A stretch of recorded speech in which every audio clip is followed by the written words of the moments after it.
Hola,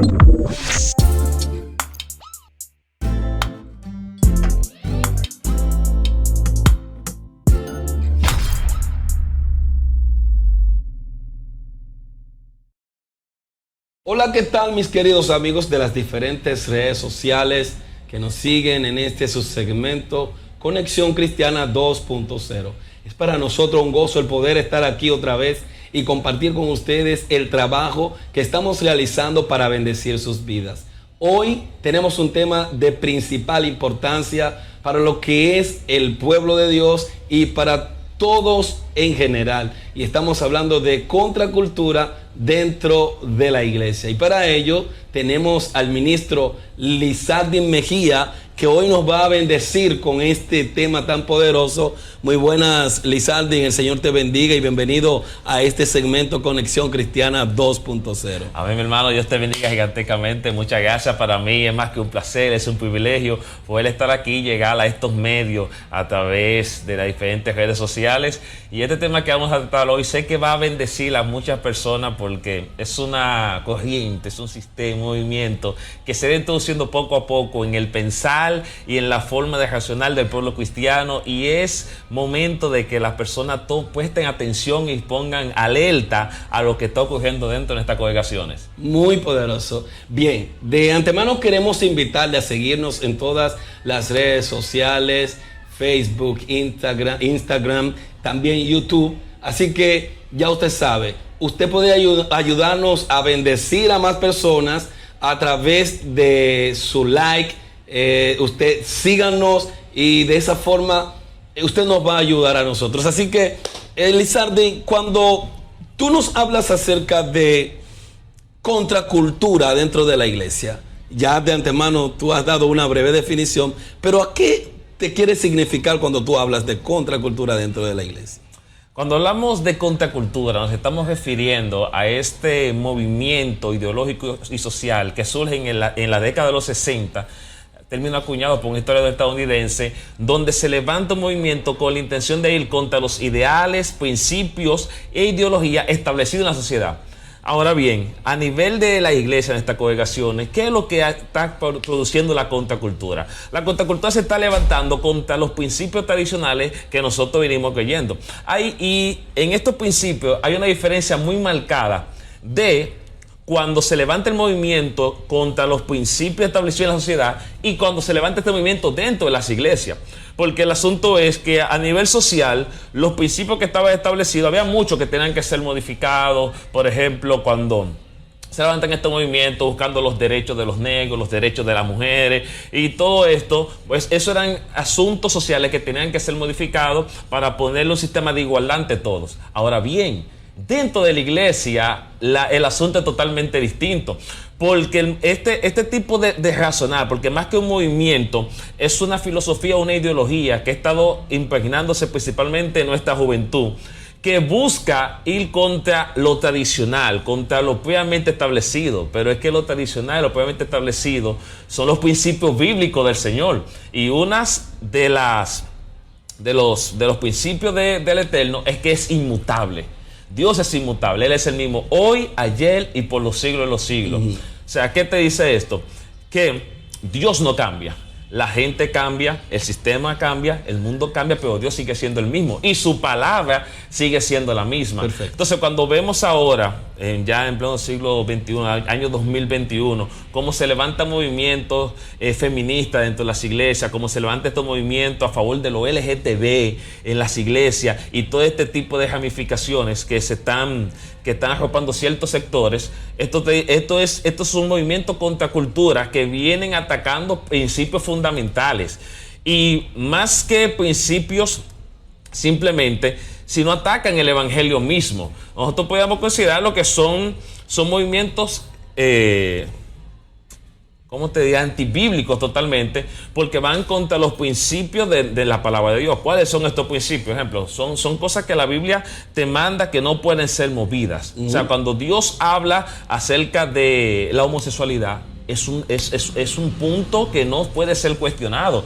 No se puede tratar de razonar eso. Dios dice que los amanerados no entrarán al reino del Señor. Amén. Dios te dice que el que se echa con varón no entrará al reino del Señor. Entonces, cuando tú quieres diluir el evangelio, exacto, con el objetivo de agradar los movimientos actuales, entonces tú no estás predicando el evangelio real. Es otra cosa. Es otra cosa que no es evangelio. Eso lo vemos, por ejemplo, en el libro de Gálatas, cuando Pablo habla y dice que aquel que venga con un evangelio distinto sea anatema. De hecho, cuando inmediatamente cambiamos los patrones fundamentales de la cultura del evangelio, porque el evangelio tiene una cultura. Exacto. Inmediatamente estamos haciendo otra cosa que no es evangelio y Pablo lo llamaría anatema. Exactamente. Perfecto. Entonces, eso tenemos que prestar atención. ¿Por qué? Porque obviamente los cambios generacionales y los cambios dentro de la congregación no se dan de golpe. Empiezan poco a poco, se van entretejiendo, van modificando sigilosamente la forma de pensar hasta que llega el punto de la aceptación. Y luego que es aceptado por una generación, ya la siguiente lo encuentra. Exacto. Y no cuestiona ya lo que encontró. Exacto. Entonces, nosotros tenemos que, cada vez que se nos presenta algo, ser como los hermanos de Berea, que ellos analizaban a través de la escritura si era cierto lo que Pablo decía. Exacto. Muy poderoso. Eso que tú hablas es para mí demasiado importante en este tiempo. O sea, porque todo el tiempo ha habido un ataque fundamental en contra de la iglesia y en contra de las prácticas de la iglesia.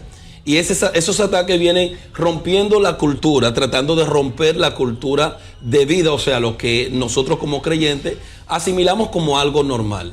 Y cuando atacamos, se nos ataca a ese punto que nosotros creemos que es algo normal, entonces, si nosotros cedemos el paso, obviamente estamos perdiendo terreno. Hay algo que el apóstol Pablo dijo en una ocasión, él dijo, no ignorando sus maquinaciones para que no gane ventaja sobre nosotros. Entonces, tú hablas de sigilosamente, cómo sigilosamente se van plantando algunas prácticas, y tú hablas de cómo una generación viene y recibe la primicia, pero luego la otra ya ni siquiera lo cuestiona y lo ve como algo normal.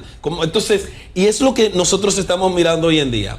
En República Dominicana tal vez no está tan avanzado. Tú hiciste un énfasis en lo que es el movimiento homosexual dentro de la iglesia, congregaciones fuera de este país, sí, que aceptan la homosexualidad y, o sea, como algo que no impide tu relación con Dios, y eso es contrabíblico, eso es contra cultura, contra lo que es la cultura. Es posible que, mira, alguien me hablaba esta mañana y me decía que nosotros predicamos un mensaje de odio, hablando precisamente de lo que es el cristianismo y lo que es la homosexualidad. Que nosotros los cristianos hablamos y predicamos un mensaje de odio refiriéndonos a ello. Y yo decía, no, lo que pasa es que tú tienes que hacer diferencia en dos cosas importantes. Una cosa es lo que ellos practican y otra cosa es su personalidad. Nosotros en ningún momento, en ningún sentido, odiamos a ellos, no le tenemos odio a los homosexuales. De hecho, yo tengo amigos que son homosexuales y yo respeto a los homosexuales y los respeto si esa es su vida y ellos tienen el derecho de hacer lo que quieran, pero yo no puedo decirles a ellos cuando me preguntan qué yo pienso que su práctica está bien, porque como creyente, primero como creyente, tengo que decirle que está mal, y segundo, naturalmente y científicamente también tengo que decirle que no es correcto. O sea, que en todos los aspectos que se mire, rompe con lo que es las leyes naturales y científicas, y sobre todo con lo que Dios piensa en ese punto. Entonces, cuando miro, la gente ha estado introduciendo este tipo de práctica al cristianismo, y no solamente esto, un montón de cosas que nosotros estamos viviendo que están tratando de flagelar lo que nosotros somos como iglesia. Exacto, porque el asunto es que nosotros no solamente nos oponemos o denunciamos ese tipo de práctica como ilícita, porque no soy yo, nosotros solamente somos Denunciamos, me gusta el término que tú utilizas, denunciamos. Nosotros solamente somos portador del mensaje de la palabra de Dios. Exactamente. Es el creador del universo el que estableció su norma. Y no solamente con respecto a las prácticas homosexuales, porque también nosotros hablamos en contra de los alcohólicos, en contra de los drogadictas. Entonces, ¿le tenemos odio a esa gente? No le tenemos odio. Estamos diciendo el mensaje que va a producir cambio y salvación en la vida de ellos.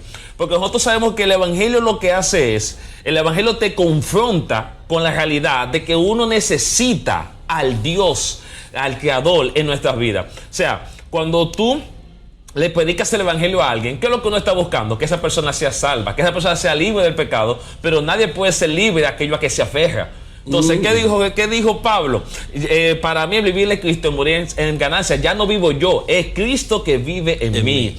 Entonces, lo primero que uno tiene que hacer es renunciar a nuestro yo, renunciar a nuestros deseos, renunciar a nuestras pasiones para que entonces Cristo entre y podemos tener la vida plena que el Señor nos ofrece a través del evangelio. ¿Por qué?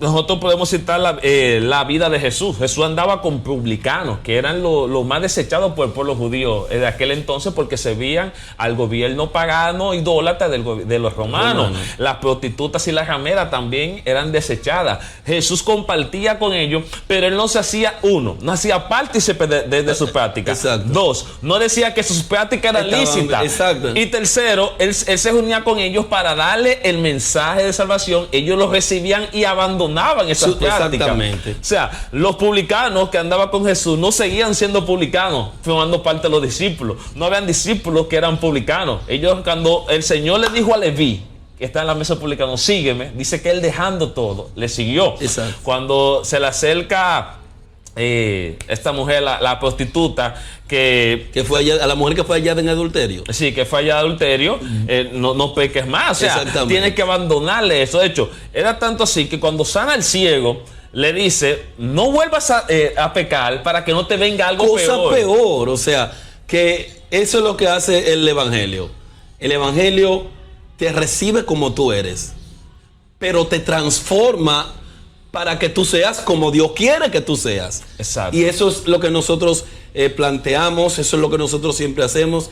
Y lejos está de nosotros no tenemos odio al drogadicto, nosotros no odiamos a los homosexuales, de paso, no odiamos a las prostitutas, a los mentirosos, a los idólatras, a todos le predicamos con el mismo, o sea, con la misma intensidad, del mismo modo, porque todos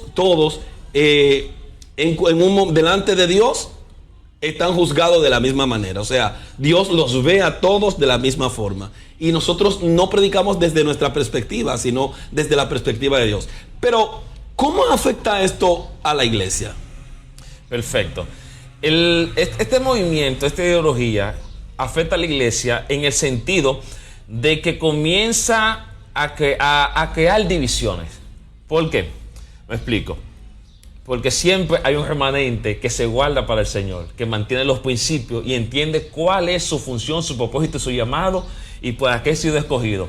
Pero aquellos que ceden ante este tipo de presiones, entonces levantan un dedo señalando y acusando a los demás. Y algo que no quisiera que se me malinterpretara, pero es muy de moda ahora llamar como legalista religioso todo aquel que quiere establecer una verdad bíblica. Exactamente. O sea, tú te levantas en las redes con una verdad bíblica, algo plenamente establecido, algo que la iglesia durante años le ha enseñado, que le enseñaron los padres de la iglesia, que están en los libros de historia del cristianismo. Sin embargo, ya te quiere acusar como legalista, religioso, retrógrada. Retrógrada, sí. A mí me han dicho retrógrada. Sí, porque uno quiere establecer lo que Jesucristo estableció. O sea, cuando tú... Entonces, esto obviamente causa divisiones. Y ahí hablaba con unos jóvenes esta noche con respecto a esto, porque ahora hay como una guerra enfrentada y nosotros tenemos que ser conscientes de que estamos llamados a la unidad.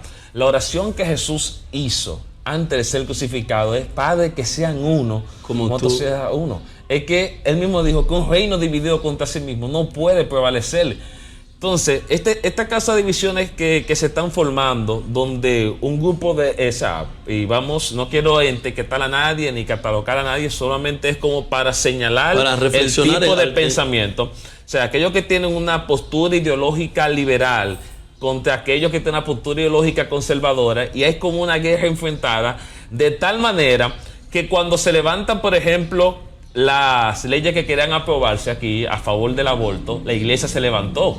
Pero para sorpresa de muchos, fue algo que nos escandalizó cuando vimos grupos de personas llamadas cristianas apoyando que el aborto sea legalizado. O sea, entonces esto es alarmante. Exacto, ahí vemos cómo la contracultura nos ha afectado. Exactamente. Porque divide nuestra voz. O sea, ya no sé, el Congreso, los legisladores no están viendo que una iglesia unida está levantando la voz contra una ley que quiere imponerse en nuestro país. Si no ven, no hay un grupo que está en contra y un grupo que está a favor. Entonces, exacto, el enemigo, a través de este tipo de movimientos de contracultura, causa divisiones dentro de las iglesias para que nuestra voz tenga menos peso, para que nuestra voz tenga menos impacto social. Porque si hay un grupo que está a favor y un grupo que está en contra, pues entonces hay justificaciones de decir, no, pero son aquellos que están en contra, pero hay un grupo que sí está apoyando esto. Exacto. Fíjate, ahora que tú mencionas el asunto de la guerra que hubo para la aprobación de las tres causales. Sí. Yo voy en un transporte público y hay un señor que no era de nacionalidad dominicana, era al parecer italiano. Y alguien está comentando, y yo como creyente que entiendo que debo plasmar mi posición, también planteé mi posición. Y él me dijo, amigo, déjese de eso, que estamos en el siglo XXI. O sea, la premisa de él es que el avance de los tiempos nos da la libertad de hacer lo que considerábamos ayer que estaba mal. El tiempo entonces es la premisa sobre la que fundamentó su argumento. Y yo digo, mi amigo, entonces si hoy estamos en este tiempo, siglo XXI, ayer lo que usted consideraba que era ilegal e incorrecto, ahora lo podemos hacer porque el tiempo avanzó. Mañana, cuando el tiempo avance, usted hoy considera que a su hija usted no la puede tomar, y me fui al extremo, no la puede tomar como mujer porque es su hija, pero como cuando el tiempo pase, también eso usted lo va a considerar como algo que se puede hacer. Porque usted me está diciendo que la premisa sobre la que usted fundamenta su argumento es válida para usted tomar ese tipo de decisiones. O sea, usted no me puede decir a mí que yo soy un retrógrado porque estoy defendiendo algo que yo creo que va más allá del avance del tiempo, que es algo que tiene que ver con patrones de vida y que defienden en realidad lo que es la vida, que eso no tiene nada que ver con lo que él me estaba diciendo. Pero ese aspecto, mírame, en el que tú tocas, que tú dices que nos divide, para mí eso es fundamental. Yo comentaba con alguien, yo decía, oye, ¿cuál ha sido la ventaja de algunos movimientos, específicamente el movimiento ¿cómo es que se llama? LGTB. Ellos, la gente lo ve dividido en un aspecto, porque no están todos agrupados en el mismo sitio, no van a una iglesia, no se reúnen, pero hay una organización, como organización están fuertemente unidos, y a tal punto que hay organismos poderosos que financian todas las protestas que ellos hacen en la calle. O sea, ¿qué hace eso? Que ellos como organización tengan fuerza, y a tal punto que incluso han logrado afectar a los legisladores de muchos países para que introduzcan leyes que aprueben sus prácticas, porque eso los ha hecho más poderosos.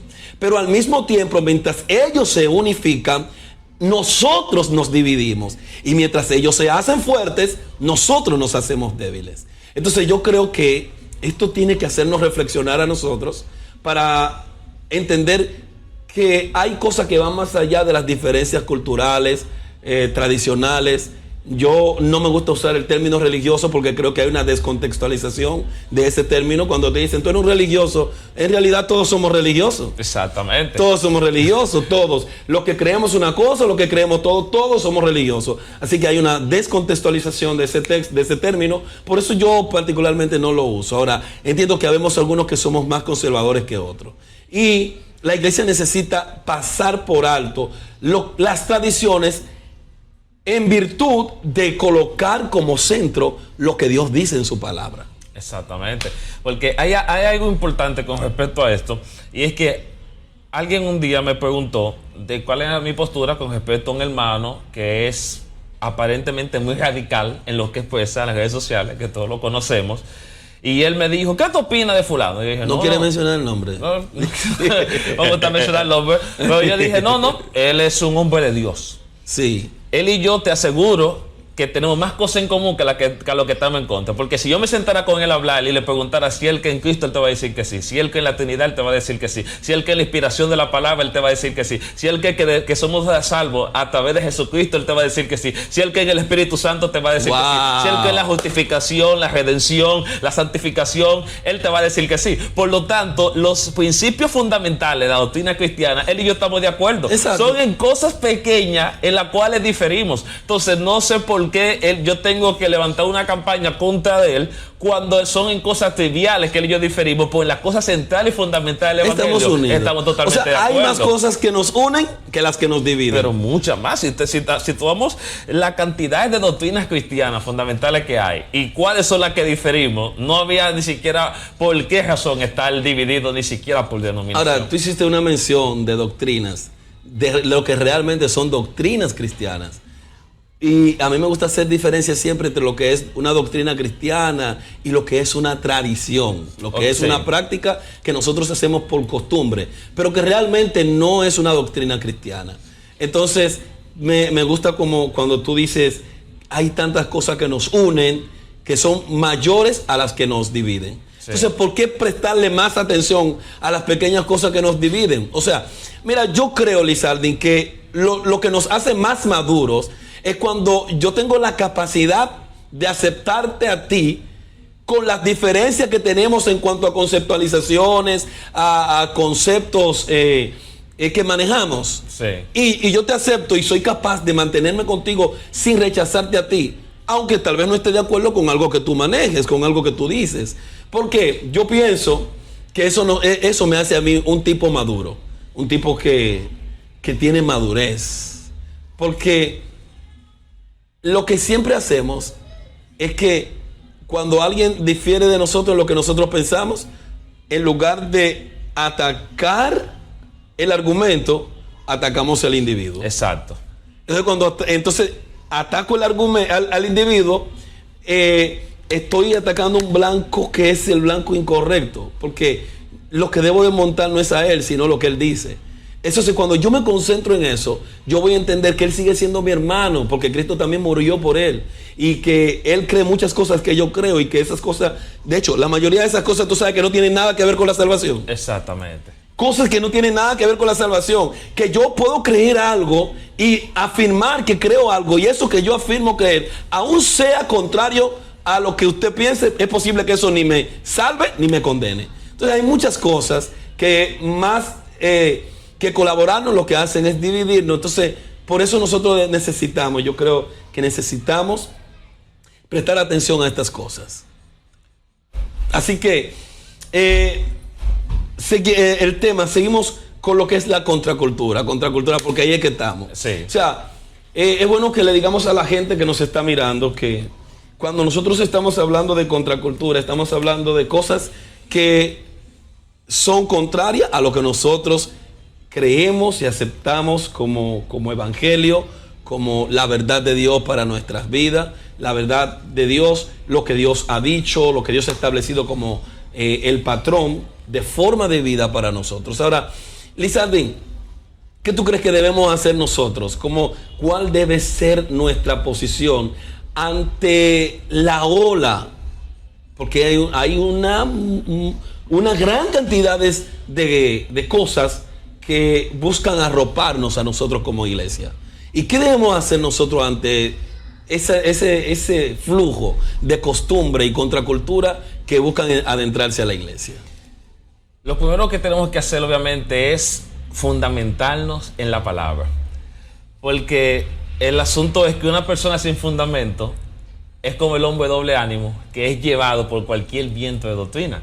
Sabes que cuando una persona trabaja en una institución bancaria, existen cientos de formas de poder falsificar un billete y cientos de billetes falsos distintos. Pero a esa persona no se le enseña cuál es los diferentes tipos de billetes falsos. Se le enseña cuál es el verdadero. Y todo aquel que no va acorde con el diseño que se le enseñó, pues entonces tienen que descartarlo. Entonces, para nosotros poder contrarrestar la contracultura y contrarrestar cualquier tipo de ideología o movimiento que quiera introducirse a la iglesia, lo que tenemos que enfocar en nuestros miembros, en nuestros jóvenes, es enseñar el evangelio verdadero, es fundamentarlo en la palabra. Porque solamente a través de un fundamento real y un conocimiento pleno de las escrituras, podemos entonces hacerle frente a cualquier viento de doctrina que quiera movernos de lo que ya nosotros hemos aprendido y de lo que ya se nos ha enseñado.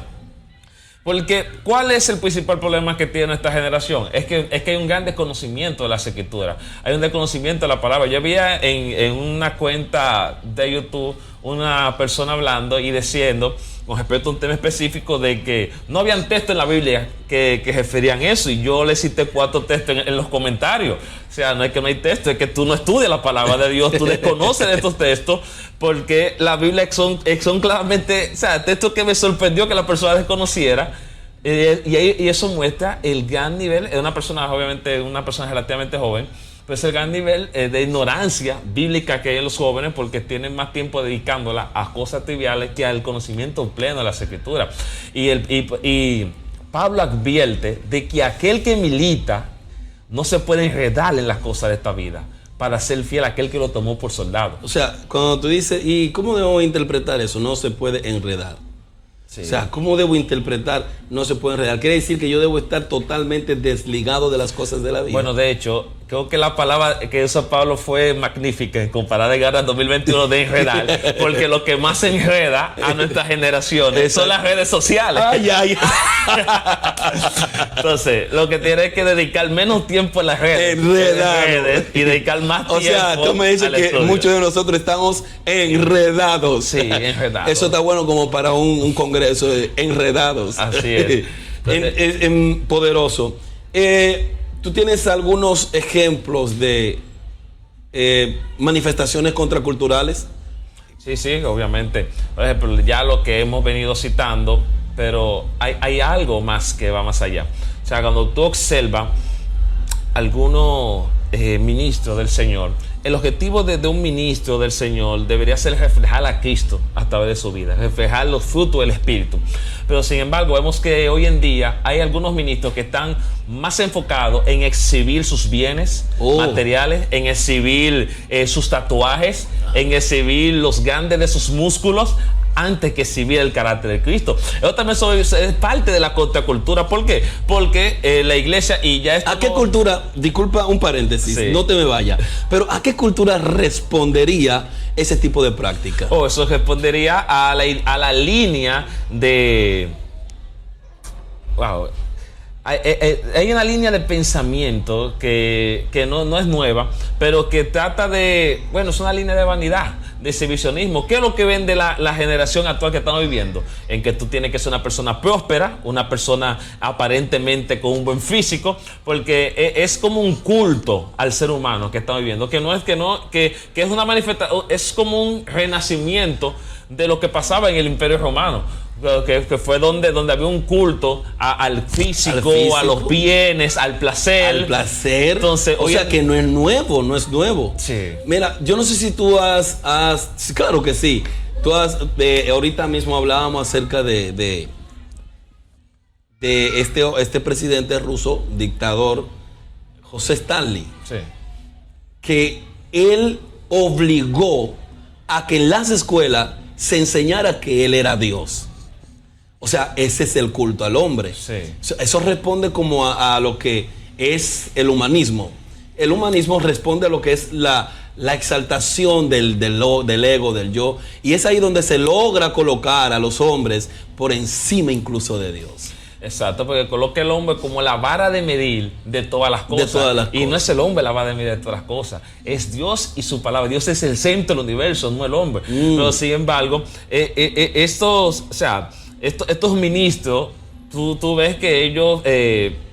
cuando entras a sus redes sociales y no parece que son ministros, están llenos de tatuajes, es pecado tatuajes, no estamos hablando de eso sería tema para otro live. Para otro live. Pero el punto es del exhibicionismo del cuerpo, o sea, de mostrarse el pecho, mostrar sus brazos, mostrar casas de lujo, yates de lujo, y no es que esa cosa esté mal. El que tenerla no es mal. No, la Biblia habla en los Efesios de que los ricos disfruten las cosas que el Señor le ha dado. Ahora bien, el asunto es ¿qué tú quieres reflejar con lo que tú publicas? ¿Tú quieres reflejar a Cristo, los frutos del Espíritu, o tú estás reflejando tu ego? Tú estás haciendo un culto del yo. Tú quieres mostrar a la gente lo bien que tú estás, no la gloria de Dios. Recuerda que 1 Corintios 13:30 habla y dice que todo lo que hagáis, si pues coméis o bebéis, hacedlo todo para la gloria de Dios. Para la gloria de Dios. Y me gusta la generalización que te siembra esa palabra, todo.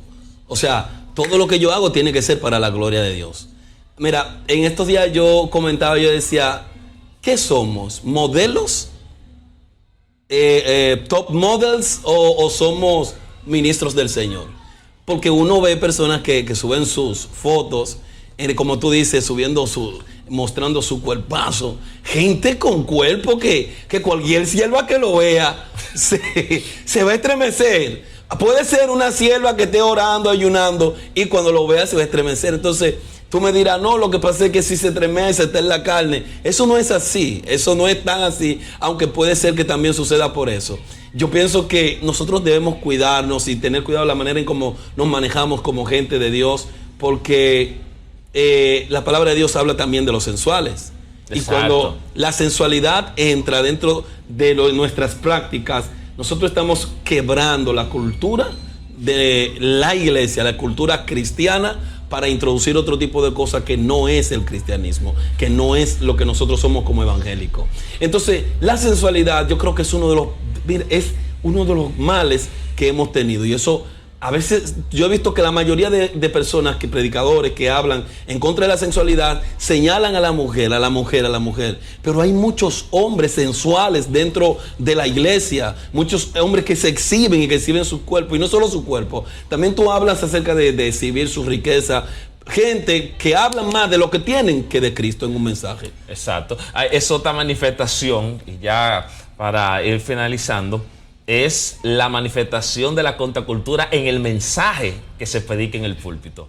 Y esto es una de las cosas también muy peligrosas y muy importantes, porque se ha cambiado el tipo de mensaje. O sea, ya no es un mensaje de que te lleva a la cruz, no es un mensaje de humillarte y mostrar nuestra condición pecaminosa delante de Dios y venir a ser arropado por su gracia para ser cubierto y ser fortalecido para andar en un camino recto. No, es un mensaje de que tú eres un campeón, de que tú lo puedes hacer, de que todo lo que tú te propongas, tú lo puedes alcanzar. Humanismo. Totalmente humanista. Un mensaje que no tiene el objetivo de llevarnos a la cruz, sino tiene el objetivo de exaltar el ego, exaltar tu ego. Exactamente. Eso es igual que el feminismo dentro de la iglesia. Hay una manifestación muy seria del feminismo. Cuando miramos, por ejemplo, declaraciones como la que yo he escuchado, el que si tu marido no te valora, olvídate de él, algo así. Yo escuché una vez, yo dije, pero eso no es así, ese no es el cristianismo.